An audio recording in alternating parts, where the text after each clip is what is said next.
So this is going to be a really long-winded video. I'm going to put timestamps in the description below, as well as a link to the previous update video I made on Twitter. This one will be going up on YouTube and Twitter, so if you follow me on either of those platforms, you'll see it.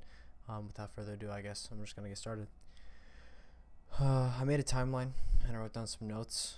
It's going to be really freeform from the head, not a lot of editing. I feel like there's too much editing in the last one, so here goes. In January of 2020, I made my first update video again.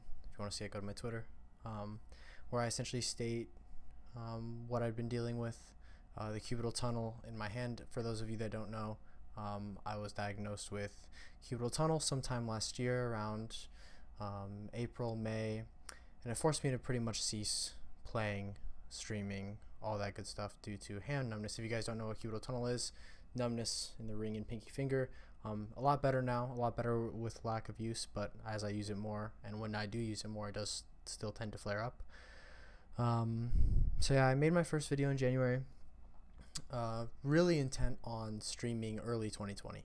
My intention was to keep working at the warehouse job I had, continue grinding, continue streaming, and provide content for you guys, and I felt really impassioned in doing so. February rolls around, and I experienced something that I had never really experienced before, besides my cubital tunnel, which was a shoulder injury. I still don't know what exactly it is. I had MRIs done. I've done countless hours of physical therapy, my own personal physical therapy, treatments outside of physical therapy, yoga, and it has alleviated a lot of the symptoms. But initially I thought it was a torn labrum. The MRI proved it to be negative. They wanted to do surgery. I forgoed it, and continued working at my warehouse job, very physical, laborious job. Because I really like the environment, I really like the people, I like the money, obviously, I like the independence, so I kept going. In March, coronavirus really started to change the life around me. Not so much in terms of what other people experience with quarantine and all that stuff, although we did have it here in Iowa, but it was to a much lesser extent. Much lesser extent. We were made to wear masks and all that good stuff, but it didn't really feel like my life changed. If anything, it picked up. Right around the time that coronavirus started, like right around the time I started feeling better from my shoulder injury after I got off light duty, the numbers just started picking up. Everyone needs their beer, in times of depression, I suppose, and it definitely wasn't the best combination of factors for longevity in that job, for sure. April through May was just me attempting to make that work, attempting to hold on to it again. I didn't want my body and my life taking another thing away from me, and I really liked that job, so I kept working despite the injury. Because of the injury, I really couldn't play after work. I didn't really feel motivated. I didn't feel apt. I couldn't really hold my shoulder up to the keys, and I was slowly getting neuropathy and numbness, weakness throughout the shoulder and the neck stiffness. It was really hard to sit down and really focus on what I wanted to do, so I was pretty much unable to play from those time periods. In June, I finally made enough money where I could move into my own place. Finally moved out the rents, word up, gang, and began to really feel independent again. I felt like I could actually have a hold over my life again, despite what my body had been doing to me, and it felt good. It felt really good. In July, I continued to work, and the symptoms became more severe. So much so to the point where I was getting so much stiffness and pain in my neck that one day I woke up, I couldn't move my neck for a whole week. I still worked. As it progressed, eventually the numbness started coming back, the tingling. I attempted to move to a different position, a lawn laborer's position, a forklifting position, and that just inflamed my cubital tunnel even more. So eventually I was forced to quit for the sake of my health, as Floyd Mayweather says, right? Health is wealth. But I didn't see that at the time. I wanted to hold on to it for as long as possible, and thinking back now is probably a combination of factors, combination of past traumas, all that good stuff. And then because the symptoms were so severe and a lump started appearing on my neck around that time, I began to really feel what I would imagine a hypochondriac feels.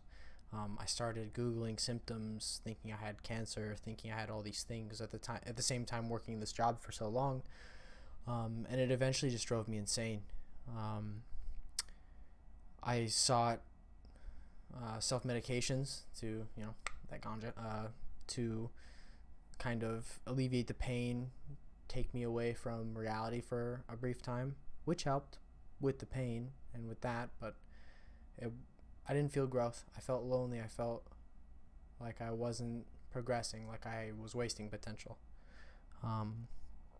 So I was eventually forced to quit that job through going to the work comp doctor, through talking about my issues with my supervisors. We came to an understanding that it was time for me to leave, and I'm still on job search today. In August, the symptoms were still there. For a while, I thought they would never leave, which is a startling feeling, especially coming from the Cubital tunnel. I knew in my mind that it might get better and something would get better, but there was just this fear, this ever-present fear that I couldn't really shake. The symptoms, though, made a slow and steady improvement, right? With my yoga, with my dedication, with my physical therapy, they did make small improvements here and there, but just it felt like eternity. It felt like every day was just dragging by, like I was just doing the bare minimum to feel okay. Like I had to put in more hours. I had to wake up earlier. While I was working, I had to wake up at 3 a.m., do my yoga just to feel okay, just to feel sane, just to feel safe with my body. And it felt like a prison. It felt like a prison that I had built for myself, all for the sake of a job that would replace me without a second thought. So looking back now, I definitely learned a lot from the experience. And then I met someone. Believe it or not, on Tinder, and for the first time in a long time, I felt like I could be okay with myself, like I didn't have to escape, like I didn't have to hide, like I could be vulnerable, like I could be myself, like I could regain that confidence in myself. I didn't need to escape, and the pain wasn't there when I was with her. And now I'm slowly beginning to feel myself again. We're seeing each other, but it's not, or I try not to think that it's her, although it was quite a catalyst. But it was more than that. It was a reaffirmation that I'm worth loving, that I'm worth all the self-love that I could give myself, and that's something I lacked for a long time. It's something I used league as a crutch for it for a while. I used school as a crutch for it for a while. I used success, I used money for it as a crutch for a while to find those things of self-love, but I realized it wasn't coming from within. It wasn't coming from here. I used my stream for a while, and when those things are ripped from you, and when you build yourself off of them, it's really hard to find that again, because it's only motivated by brief, fleeting moments of passion, and it's not motivated by the deep drive within, the discipline within, and the willingness to get better and to really enjoy life. And that really helped show me that. So now we're in September, and I'm finally feeling like myself again. I'm stone cold sober. I started jiu-jitsu. Jiu-jitsu's fucking fun. I should have started a long time ago, kind of waiting on the shoulder, but the shoulder is feeling a lot better, so I can slowly do that. And I'm slowly learning what it's like to love myself again. I'm slowly learning what it's like to do things for me, to know that I am worth it, and to pursue passions, regardless of the demons in my head. So there's some other things I wrote down here. On the topic of clickbait, I really began to hate my content beyond just the